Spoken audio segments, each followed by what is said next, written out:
Hi friends, आज हम लोग ट्रांसफार्मर का कुछ बेसिक पॉइंट्स जानेंगे. Some basic points on transformer. The transformer which delivers energy at a higher voltage level than its source, that is primary voltage level, then it is called step up transformer. अगर कोई transformer क्या कर रहा है ना, higher voltage energy transfer कर रहा है और उसका आउटपुट में हाई वोल्टेज हो रहा है then to input voltage, then it is known as the step up transformer. तो स्टेप अप ट्रांसफार्मर कैसा होता है? स्टेप अप ट्रांसफार्मर में secondary winding, that is the load winding, load side winding is the number of turns of the load side winding, that is the secondary winding, is more than the primary winding, that is the source side winding. ठीक है, तो N2 is greater than N1. तो इसके वजह से इसका secondary side में जो EMF जनरेट होगा वो क्या होगा ना, ज़्यादा होगा then to primary winding, primary side. This is known as the step up transformer. Step up transformer क्या करता है ना, एनर्जी डिलीवर करता है at a higher voltage level. ये क्या करेगा ना, वोल्टेज अगर इधर 10 है तो इधर क्या हो जाएगा ना, 100 वोल्ट हो जाएगा. ठीक है, तो वो वोल्टेज का लेवल क्या कर रहा है ना, हाई कर रहा है. वोल्टेज भी ज़्यादा हो रहा है, करंट भी ज़्यादा हो रहा है. When the voltage of the delivered energy of a transformer is less than its source, that is the primary voltage, then it is called step down transformer.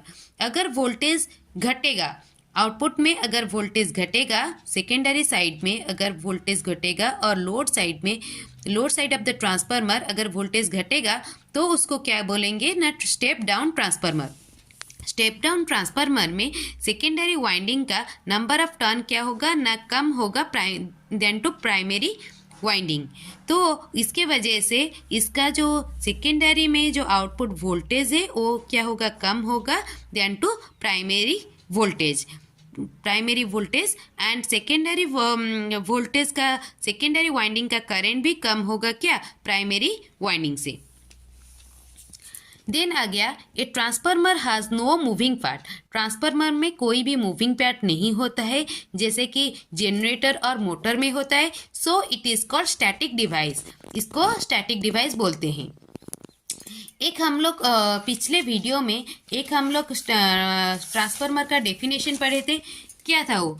A transformer is a static device which transfer electrical energy from one circuit to the another without a change in frequency. इधर लिखा हुआ था ना static device. Why it is static device? Because there is no rotating part in the transformer. There is no moving part. A transformer has no moving parts, so it is called static device. Therefore, it requires minimum repair. अगर rotating part नहीं है, वो पूरा उसका system जैसा क्या है वैसा ही रहेगा, उधर कोई मतलब घूमेगा नहीं, तो उसका रिपेयर जो है वो रिपेयरिंग कॉस्ट वो मिनिमम हो जाता है. रिपेयर जो होता है वो कम मिनिमम रिपेयर होता है और मेंटेनेंस कॉस्ट भी घट ही जाता है. Its efficiency is much higher when compare to the other apparatus. इसका एफिशिएंसी भी बहुत ज़्यादा होता है compare to other apparatus. Other apparatus means generator हो गया, मोटर हो गया, इन सब के मुकाबले इसका एफिशिएंसी क्या हो गया, ज़्यादा हो गया. कैसे एफिशिएंसी ज़्यादा हो गया?